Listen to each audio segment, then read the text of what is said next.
very focused on Syria, very focused on the opportunity that now is before us and before the Syrian people to move from out from under the shackles of Bashar al-Assad.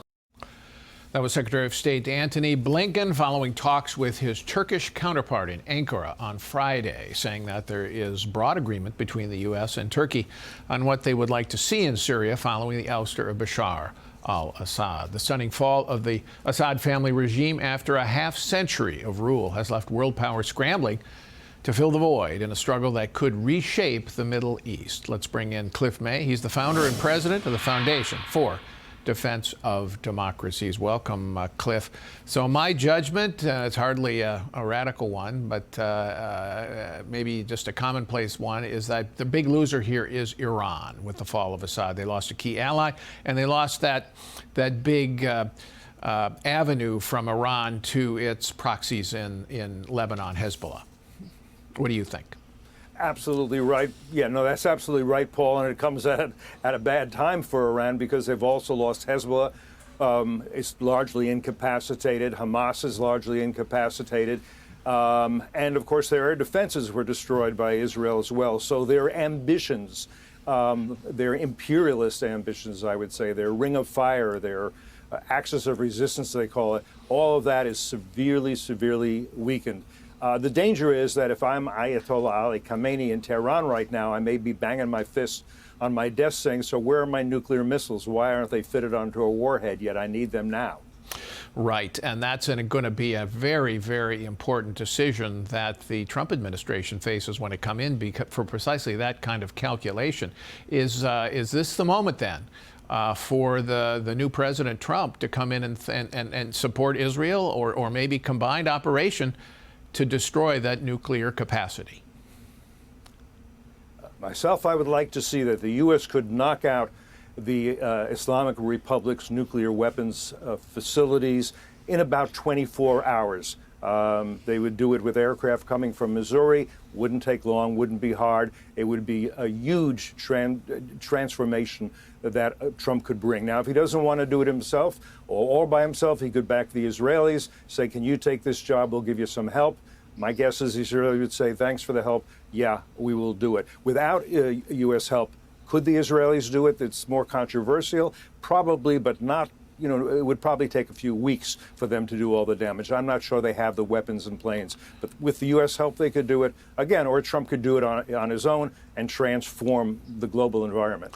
All right, let's talk about that vacuum in Syrian rule now. A couple of Islamic groups are considering, Islamist groups competing for power. How big a risk is there that you could see the development over time of an Islamist government, radical government in Damascus, or maybe an enclave like ISIS had for a while there during the Obama years?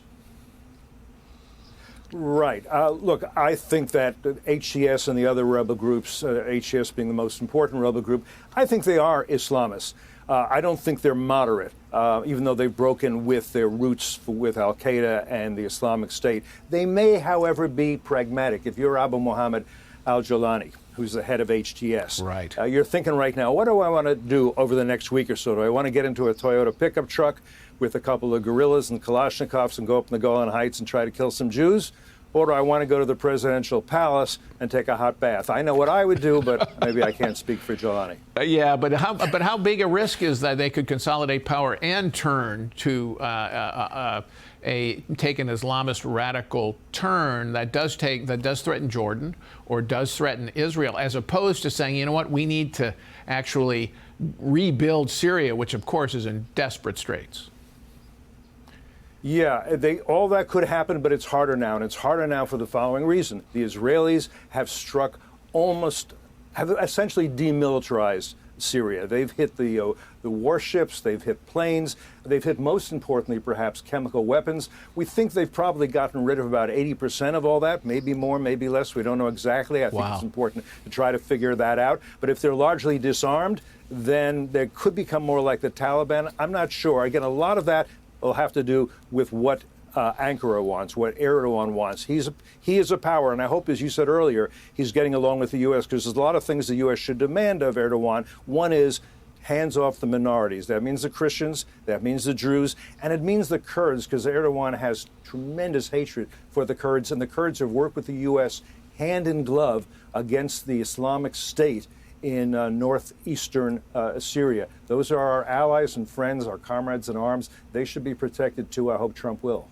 So the U.S. has a base in Syria. It's not a large base, something like 900 servicemen and women. Their mission has been to stop the return of ISIS, Islamic State, there. Is it something that the U.S. Trump should keep, even though he says Syria isn't our fight?